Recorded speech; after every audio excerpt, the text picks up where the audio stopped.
All right, so today we're diving into a love story, but not your typical romance. Definitely not, no. A lot more going on here. It's called Eternal Promise. And just a heads up, we're in for an emotional roller coaster here. We're talking college romance, some pretty unconventional choices, enduring love, and then, well, tragedy. It's a powerful story. I was really struck by, how it goes beyond just the romance, like you were saying. It gets you thinking about, like, freedom and how commitment can actually evolve and what enduring love really even means. Yeah. Okay, so right away we meet Ryan and Emily, classic college sweethearts. He's got that magnetic personality, and she's super bright, driven. And they just click. But even back then, their connection, it was different. They decided to have an open relationship. Yeah, that really jumped out at me, too. It says a lot about them, right? Like where their heads were at. They were independent, not afraid to do things differently. Do you think, like, exploring that freedom was almost, like, necessary for them to grow before they could really connect on a deeper level? I mean... That's a good question. Maybe. It's like they needed to figure themselves out first, test the waters. Right, exactly. And they did try dating other people, but it never seemed to work out. Like nothing could compare. It's almost like they were, like, tethered to each other somehow. Yeah, a little bit. Even when they tried to pull away, there was this undercurrent, this pull bringing them back together. Makes you think, were they really open to other relationships? Or was their bond so unique that it was, like, subconsciously sabotaging everything else? Yeah, that's a good point. And then as they get closer to 30, things start to change, right? Yeah. Ryan realizes he's in love with Emily, like really in love. This isn't just a college fling anymore. It gets serious, that youthful, carefree thing. It starts to fade, and you see them both wanting something more, something real. Right when Ryan's figuring this out, tragedy hits. Emily's twin sister and her mom are killed in an accident. And it just shatters her world. I mean, can you imagine? Suddenly, relationships, commitment, it all seems impossible. And Ryan, to his credit, he gets it. He supports her from afar. He knows it's not the time to push for anything more. So he decides to go get his master's in the U.S.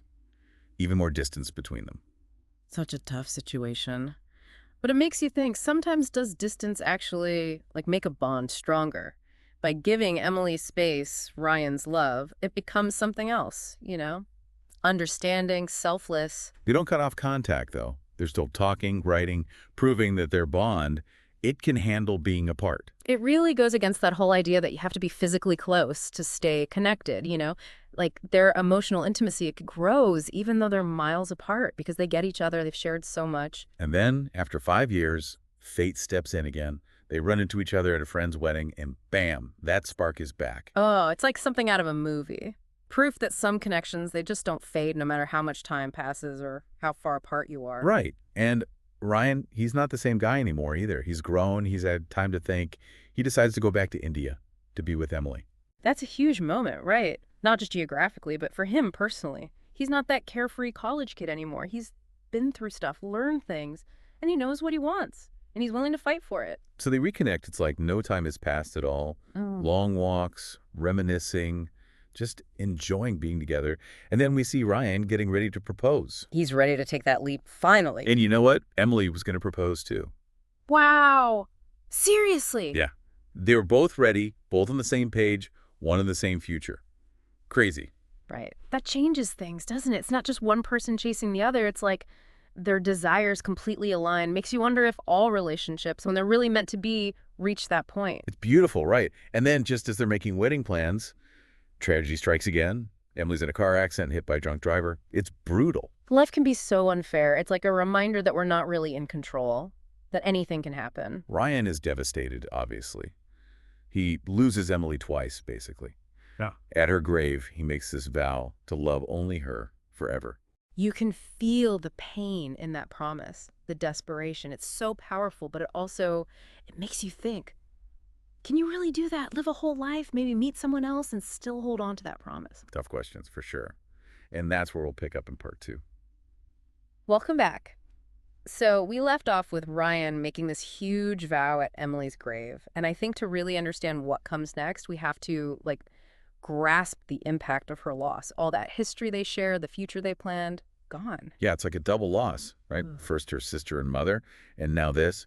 And this time, it's the dreams they built together that are shattered. It's hard to even imagine that kind of pain. It describes Ryan as being totally numb. It's like he can't process it. It paints this picture of grief, this raw, empty feeling, makes you wonder about the long-term effects of something like that. And yet he makes that promise to only love her forever. It's powerful, but also so many questions. It's such a mix of love and, well, despair, isn't it? Like, it's beautiful how much he loved her, wanting to keep her memory alive.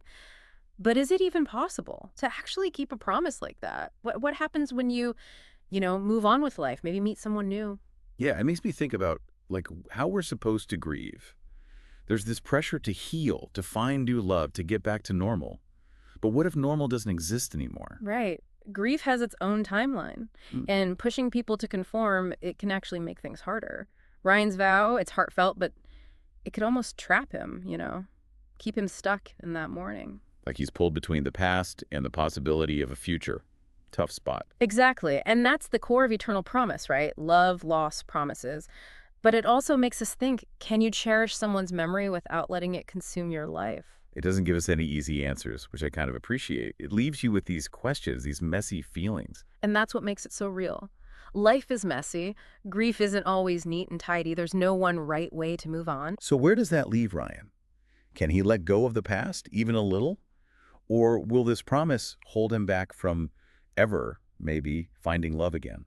That's the big question, isn't it? We see how much Emily's death changes him, the pain, the promise.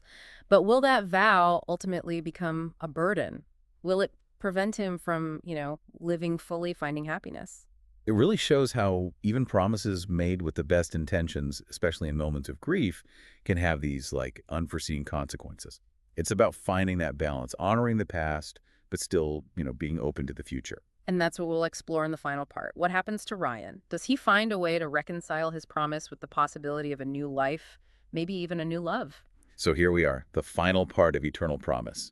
And honestly, I've been thinking about this story a lot. Like, it's made me think about my own experiences. Mm. Love, loss, promises, the stuff that really stays with you. Me too, definitely. It gets under your skin, doesn't it? All those complicated emotions, trying to figure out how to move on but still honor the past. Yeah, exactly. And that's what I keep coming back to with Ryan. Like, he makes this vow to love only Emily. But how do you actually live that out? Can you really just shut yourself off from love forever? It's the question, isn't it? The story doesn't, spell it out for us. It doesn't say exactly what happens to Ryan years down the line. Right. But it does say he moves forward, but he's haunted by what could have been. Okay. That image is so powerful, to carry that with you, all those unfulfilled dreams, like it's always there. It shows you how strong love can be, even after loss. Like, some connections, they change you and that never goes away. But then it also makes you think, does honoring Emily's memory mean, isolating himself? Emotionally, I mean. Yeah, it does. It almost seems like the promise, even though it comes from love, could end up hurting him, like he's trapping himself. It's that balance, right? Wanting to keep the memory alive, but also allowing yourself to live, to be happy. It's a tough one, for sure. It makes you think about all the different ways we try to, honor people we've lost. Does it always mean closing yourself off? Or can you cherish those memories and still, grow, change, find new things to love? It's a great question. And I think that's what Eternal Promise really pushes us to consider. It doesn't tell us what's right or wrong. It just asks us to look at our own lives, our own experiences, and figure out what it means to truly keep someone's memory alive. This whole deep dive has been, well, intense, Hmm. sad, thought-provoking, but ultimately I think it reminds us that love, even when it ends in tragedy, it leaves its mark. It changes you. I agree. Maybe that's the biggest takeaway here. Love is messy, it's complicated, it can break your heart, but it has this power to shape us, to stay with us, even when the person is gone. I like that. So to wrap things up, I think we'll leave everyone with this. How do you keep a promise when the person you made it to isn't there anymore? How do you honor the past and still embrace the future? It's something to think about, right? Because we all experience love and loss in our own